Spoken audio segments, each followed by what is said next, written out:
Las reservas han caído básicamente por tres causas, ¿no? Uno, que los contratos de explotación firmados en 2007 por el MAS no incluían o no contenían una obligación de reponer las reservas explotadas. La segunda causa es que las inversiones sectoriales fueron bajas, pero además estuvieron concentradas en la extracción y no en la exploración.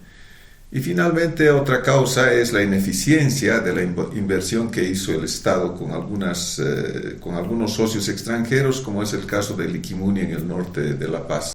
Solo para referencia, las inversiones en exploración durante los gobiernos anteriores eran del 49% del total. En cambio, durante el gobierno del MAS, las inversiones en exploración solamente constituyeron el 25%.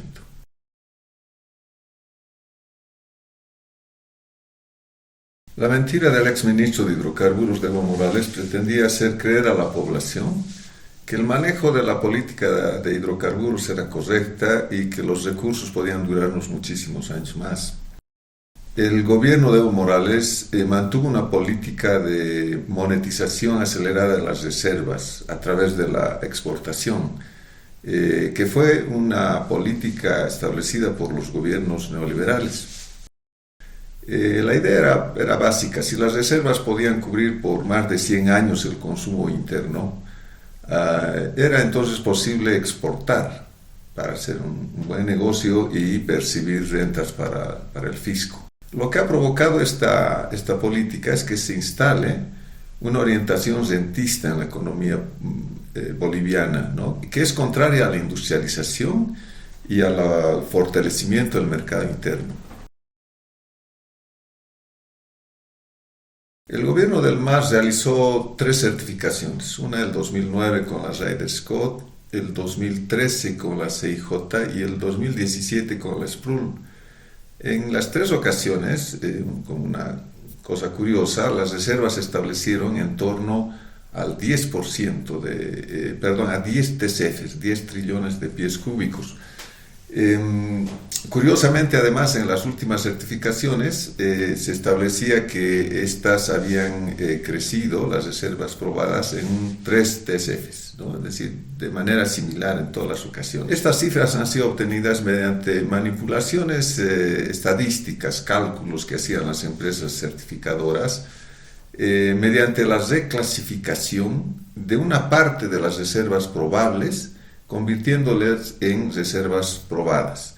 Entonces, pese a no haberse descubierto ningún otro reservorio, se concluyó que las reservas habían mantenido un nivel anterior, ¿no? De todos modos, las reservas, considerando la certificación anterior y el gasto, la exploración, la exportación que se ha hecho en estos años, rondaría más o menos los 6 trillones de pies cúbicos, ¿no? Es decir, una caída en aproximadamente 40%.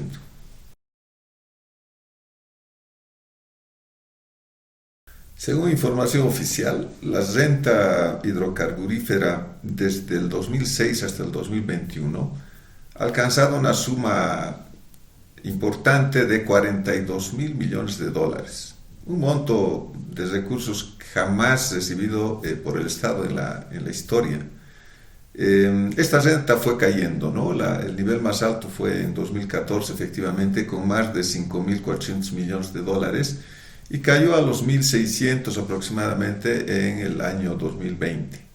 El ingreso percibido por las empresas transnacionales a través de los costos recuperables y utilidades superaría además los 18.000 millones de dólares, es decir, una renta importante para el Estado, pero también un gran negocio para las empresas transnacionales.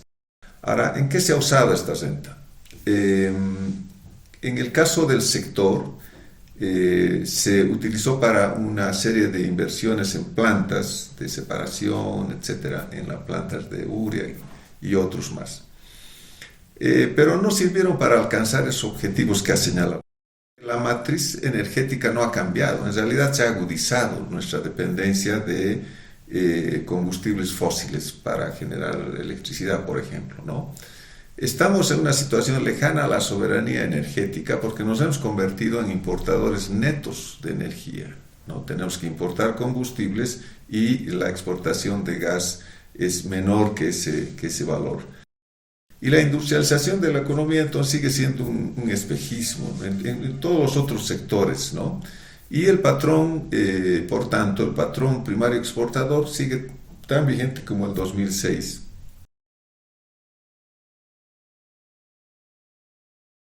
En la situación actual podríamos considerar que sí estamos en el fin del ciclo del gas, ¿no?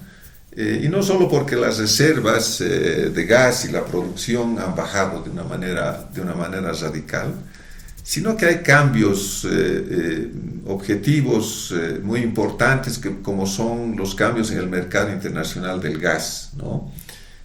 Uno porque hay un avance importante en el mundo entero del mercado del gas GNL, ¿no? Del gas licuado,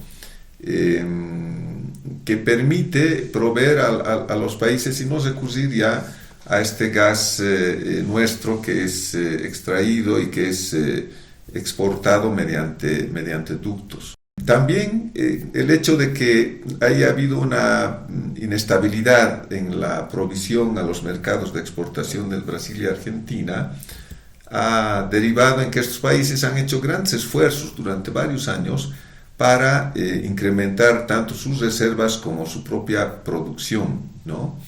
Entonces no sería extraño que Bolivia se convierta en importador, por ejemplo, del gas argentino. Entonces, para el país esto va a significar la agudización de sus problemas macroeconómicos, ¿no? Así como la estabilidad monetaria, la capacidad de invertir del Estado y la capacidad en general de importar bienes y servicios que son requeridos para el funcionamiento del aparato productivo.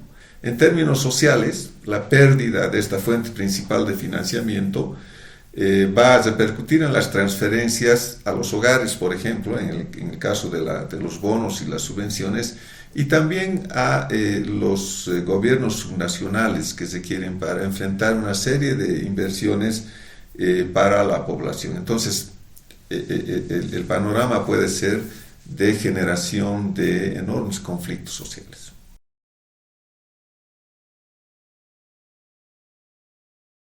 Respecto a la producción de biodiesel como sustituto del diésel fósil, se debe señalar que es una política que está todavía sujeta a varios inconvenientes, ¿no? Que pueden retrasar su implementación plena o inclusive pueden hacerla inviable. Primero que la producción de biodiesel debe ser realizada en volúmenes muy grandes para disminuir la subvención, que es creciente. Requiere además de enormes insumos vegetales, ¿no? Porque la tecnología así lo establece. Entonces el resultado puede ser una expansión extraordinaria de la frontera agrícola. Actualmente no hay la capacidad de proveer de estos insumos a unas plantas que se están construyendo y por tanto la promesa del gobierno de generar biodiesel entre el 2003, es decir, este año 2023 o inclusive el próximo, parece que no son realistas, ¿no? Podría ser todavía postergado más porque se está pensando esencialmente en un tipo de cultivo que es la palma africana, la palma aceitera, que es la que tiene mayores rendimientos, pero que también necesita un tiempo de maduración más grande. Entonces, se está pensando utilizar o se está utilizando ya algunos sustitutos de menor rendimiento, como son la jatropa y el macororó.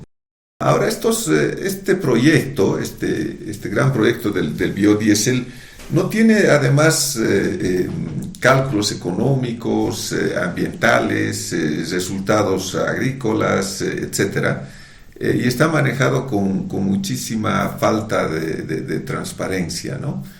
No se conoce al final qué eficacia podrá tener la producción de biodiesel para sustituir el diésel oil y obviamente su importación.